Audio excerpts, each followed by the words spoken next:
Christophe David, bonjour, vous êtes enseignant en sciences physiques à l'Académie de Strasbourg. Alors vous utilisez régulièrement et vous conseillez d'utiliser les forums via les plateformes à propos pour développer des activités pédagogiques. Alors déjà, sur quel type d'outils? J'imagine que c'est Moodle qui est utilisé dans l'Académie de Strasbourg. Oui, tout à fait. Moodle est donc la brique pédagogique de l'ENT d'Alsace. Et donc j'utilise une des activités, parmi les nombreuses activités de Moodle, qui s'appelle les forums. J'utilise pas que celle-là, mais effectivement j'utilise les forums de façon ponctuelle et puis même dans l'établissement pour mener à bien un certain nombre de projets ou dans la classe. Donc je vous donnerai quelques exemples. Alors, le forum, ça permet de faire quoi? D'échanger, de produire on peut quoi? Alors c'est un outil collaboratif, clairement.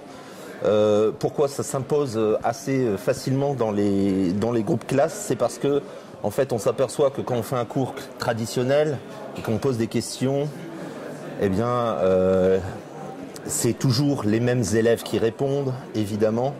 Et donc on essaye de débloquer ces élèves, entre guillemets, pour que tout le monde puisse participer à la création de l'activité pédagogique. Donc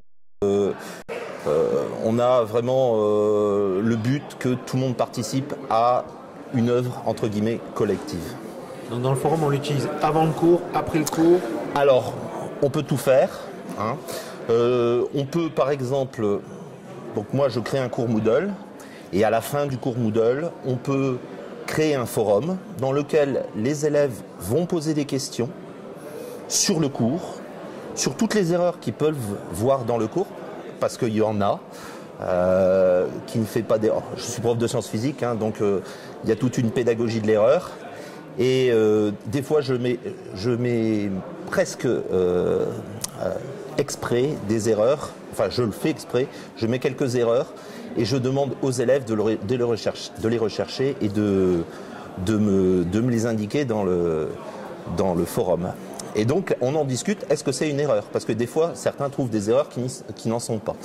Donc, il peut y avoir une discussion sur l'erreur et c'est en général assez formateur. En général, on constate une grosse production dans ces forums, beaucoup de questions, des échanges. Ce qu'il faut, c'est que... Alors, je l'ai fait l'année dernière, ça marchait bien. Cette année, au début de l'année, comme on a changé de NT, Moodle n'était pas trop accessible.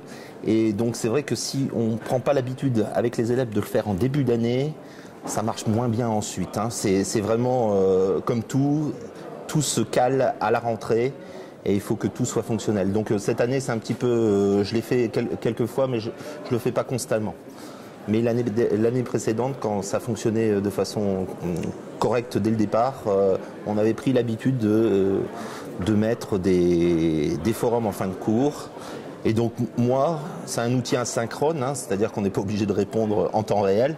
Et donc on peut répondre quand on a le temps.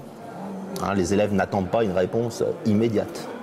D'un point de vue technique, donc vous pouvez régler le forum et voir, on peut voir si les réponses, si on a posé une question. Alors, il existe 4-5 types de forums.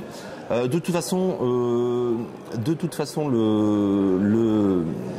l'administrateur du forum, c'est-à-dire l'enseignant qui a créé le forum, lui, il a la main sur les contributions des élèves. Et donc, il peut supprimer tous les messages qui ne correspondraient pas. De toute façon, tout le monde est authentifié et c'est quelque chose qui n'apparaît pas, clairement. Donc, il y a besoin de rien faire de ce côté-là. Par contre, le prof va être le guide dans les questions qu'il va poser sur le forum. Par exemple, pour un forum, pendant une heure de classe.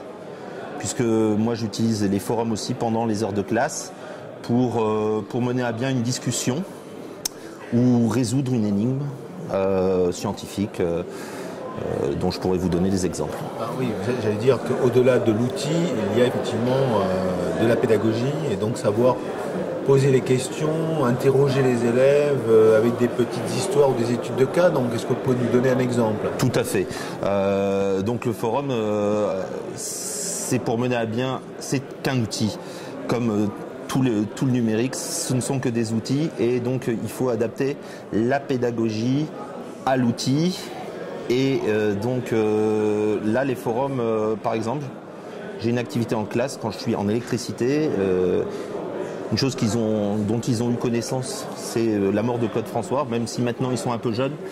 Je leur pose comme question, en préambule du forum, comment est mort Claude François? Donc j'ai les outils en classe, j'ai des tablettes où ils peuvent chercher directement sur la tablette, sur Internet, pourquoi il est mort. Et donc chacun va m'apporter sa réponse parce que en fait on ne peut voir les réponses des autres que si on a contribué soi-même. Donc chacun m'apporte sa contribution, d'accord? Et après on voit toutes les contributions, on peut les mettre en perspective les unes avec les autres. Et ensuite on va développer une investigation supplémentaire. Il est mort dans sa baignoire, mais pourquoi c'est dangereux d'utiliser l'électricité dans sa baignoire? Voilà. Donc, et de fil en aiguille, en fait, on va arriver à la résolution qui est que la résistance du corps diminue quand on est dans l'eau et donc l'intensité du courant augmente. Voilà. C'était l'objet pédagogique. C'était l'objet pédagogique du forum. Ok, bah écoutez, oui, c'est bien. Merci beaucoup. De rien.